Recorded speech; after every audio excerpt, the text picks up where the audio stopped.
Okay, welcome everybody. This is a very short and basic video tutorial. We'll show you some few basic steps of the software QGIS, which is an open source software.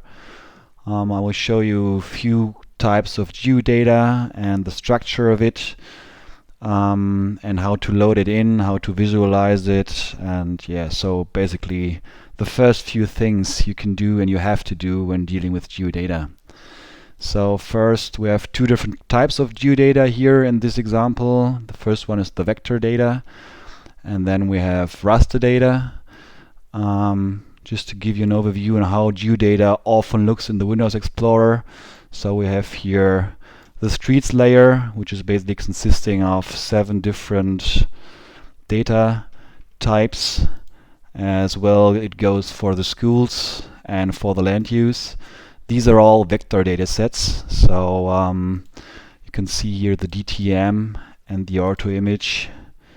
They are only consisting of 2 different data types. So you see there are several different data sets here in this folder, and we now watch the very same folder in this browser panel. We can open up in the QGIS user interface. You can see that the land use and the schools and the streets are basically made up of only one data set, each of them. So I would highly recommend, if you're dealing with geodata, then don't do it via the Windows Explorer. Always try to use the browser or Explorer or whatever is offered by the one particular software you're using.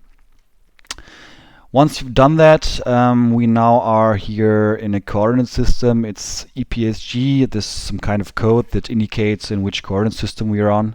So this one is 4326. It's an unprojected WGS coordinate system, and our data is in the UTM format. It's projected.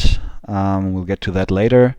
So for what I'm gonna do first is I will load in some ortho image, and I can see as I did it, the coordinate system changed to the one that is already used in this ortho image. So we are in a projected coordinate system. We can see here is part of the southern area of Bochum. This is the Kemnader Sea here, and now this is one raster data set. Yeah, you can see that by zooming in, and one time you will be at pixel level. The small squares here, each one has a value. The value expresses the color that is displayed, and a lot of different so-called pixel cells or raster cells together will make one beautiful aerial image. So this is the first one here. Then we got another. This one is the DTM, or also the digital terrain model. You can just pick the data, click it, and drag and drop it either onto the map window or into your table of contents. It doesn't matter where. Both ways work. So important to know is the hierarchy you have here. So the DTM is now above the ortho image. That's why we now can see the ortho image itself, because the DTM is overlaying it. If I change the hierarchy here in the table of contents from top to bottom, then these two images flip, and now we can see the other one. But now we want to have the DTM. This is some kind of terrain model, where you can see the base heights of the particular scenes. Again, this is a raster data set. You can see that by the pixels. And I can now, by choosing one particular tool, where is it? This one. I pick it, pick one pixel cell, get a value. This one is 105.25. So it means this one pixel cell I chose, or I take this one, as a height of 97.52 meters. This goes for each and every pixel cell, and you can see this is an area-wide data set. There are no gaps inside. It's just for the whole area.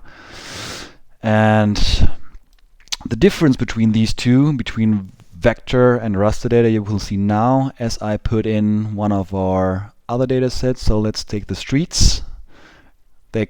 Usually they come in shapefiles, so I take the shapefile as I already did it with the raster file, take it here, move it to the very top so we will be able to see it. Click, and there you go. So now there are the streets. This is a vector data set, so there are gaps inside. Yeah, so you can really select also these features. Each segment has its own feature. You can select either one, or you can open up a window and select several ones at once.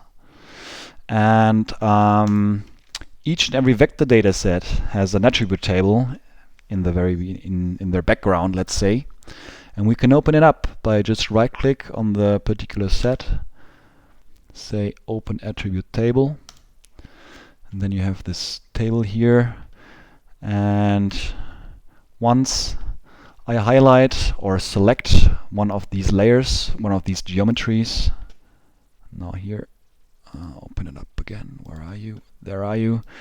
Then you can see the matching line in the attribute table, that these two things, the line in the attribute table, the row, and this one segment here, they are the very same. So if I switch to another one like this or like this, then you can see that the selection in the map changes. So this is a motorway, it's the A43, goes straight down from the Canada Stausee. And this now is a line feature. There are three different types of features. This is a line feature, then we got the point feature, and as well we have the polygon feature. Polygon might be substituted by area, so it's point, line, and area. Streets are here. So let's go for the schools. Schools probably might be points, we'll see. Yeah, there they go.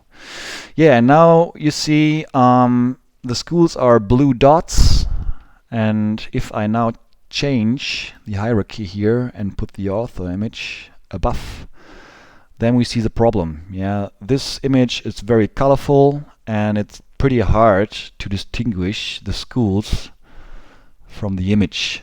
So what we can do now is we can change the appearance of these particular data sets by double clicking them. And then we have at the left here, we have several different possibilities of changing the preferences for this particular data set. And the one we need is symbology. It's already selected. So then I select this simple marker. And now we have to choose a color that makes us happy. So maybe red. Red is always very signally, let's say. And then we can give it a stroke. Stroke will be maybe in yellow. Yeah, that looks nice. And then we'll maybe try it out. I wouldn't say it's that much better, but still you can see the red dots here. So we changed the appearance of our data set to let it look a little bit more comfy to the eye. So now, same thing goes for the streets. Streets are barely seen here. So let's make them, just pick some template from here. Bam. Okay, no, that's not beautiful. Let's pick some other one. Simple line.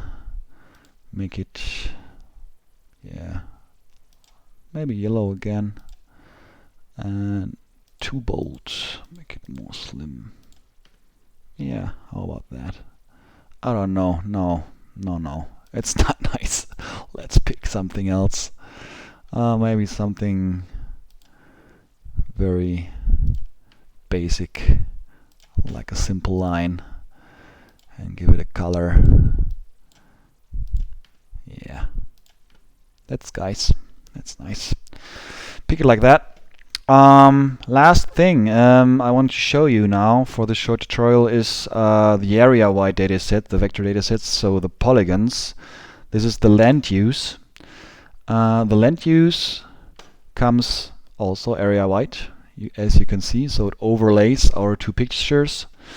And what we want to do now is we want to symbolize all these different geometries here by their land use. So this, as we saw, might be the lake we have. Yeah. And then we have several different other things. We can now see which things we have by looking at the attribute table. There it goes. Right click and open up. So we have farmland, water, urban areas, green areas, forest, parking lots, a golf course, and so on and so on. And now we want to categorize. So we want to summarize all the different geometries in their particular category by double clicking it, say symbology, and what we now have and what we already had with the schools in the streets, we have one single symbol. Means no matter which class we have, which category it is, it's always the same color, no matter where it comes from. We want to change that. We want to have different colors for different classes, so it's categorized. What we now have to do is we have to pick a certain attribute table field where the classes are displayed in which we want to sort. So the column here is the text. Yeah, we want to have the very special description of each geometry, which indicates which color and which class it belongs to. So we pick the color and say classify, and once we did it, we pick a certain color for each and every category. So right now it's random, right? So I mean business, I don't know what. Let's pick a business, maybe some pink. It doesn't really matter, it's just an example. Symmetries, then we have maybe the water should be blue, right? Water is blue. Should be somehow. Yes. Urban, reddish already is. Green areas, green area is. Forest in blue is maybe not the best choice, so let's go for green, dark green. Yeah, German forests are always dark green.